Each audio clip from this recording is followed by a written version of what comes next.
ക്രൈസ്തവ സഭയുടെ ഏറ്റവും വലിയ പ്രത്യാശകളിൽ ഒന്നാണ് ഉൽപ്രാവണം. എന്താണ് ഉൽപ്രാവണം എന്ന് നമുക്കിന്ന് ചിന്തിക്കാം. 1 കൊരിന്ത്യർ 15:52. നാം എല്ലാവരും നിദ്ര കൊള്ളുകയില്ല, എന്നാൽ അന്ത്യകാഹളനാദത്തിങ്കൽ പെട്ടെന്ന് കണ്ണിമയ്ക്കുന്നിടയിൽ നാം എല്ലാവരും രൂപാന്തരപ്പെടും. കാഹളം ധ്വനിക്കും, മരിച്ചവർ അക്ഷയരായി ഉയിർക്കുകയും നാം രൂപാന്തരപ്പെടുകയും ചെയ്യും. കർത്താവ് താൻ ഗംഭീരനാദത്തോടും പ്രധാന ദൂതൻ്റെ ശബ്ദത്തോടും ദൈവത്തിൻ്റെ കാഹളത്തോടും കൂടെ സ്വർഗ്ഗത്തിൽ നിന്ന് ഇറങ്ങി വരികയും ക്രിസ്തുവിൽ മരിച്ചവർ മുമ്പേ ഉയിർക്കുകയും ചെയ്യും. പിന്നെ ജീവനോടെ ശേഷിക്കുന്ന നാം അവരോട് ഒരുമിച്ച് ആകാശത്തിൽ കർത്താവിനെ എതിരേൽപ്പാൻ മേഘങ്ങളിൽ എടുക്കപ്പെടും. ഇങ്ങനെ നാം എപ്പോഴും കർത്താവിനോട് കൂടെ ഇരിക്കും. നാം ഇപ്പോൾ ആയിരിക്കുന്നത് കൃപായുഗത്തിലാണ്.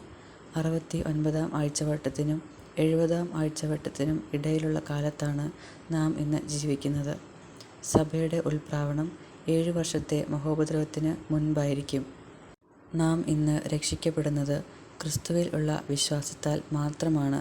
ന്യായപ്രമാണത്തിൻ്റെ പ്രവൃത്തിയാലോ മറ്റ് നീതിപ്രവൃത്തികളാലോ നമുക്ക് രക്ഷ പ്രാപിപ്പാൻ സാധിക്കുകയില്ല. നാം ഇപ്പോൾ ആയിരിക്കുന്നത് കൃപായുഗത്തിൻ്റെ അവസാന നാളുകളിലാണ്. ഓരോരുത്തരും അവരവരുടെ പാപങ്ങൾ ദൈവസന്നിധിയിൽ ഏറ്റുപറഞ്ഞ് ക്രിസ്തുവിനെ രക്ഷകനും കർത്താവുമായി സ്വീകരിക്കുക.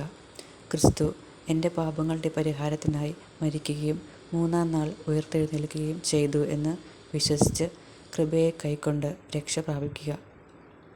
ദൈവം എല്ലാവരെയും അനുഗ്രഹിക്കട്ടെ.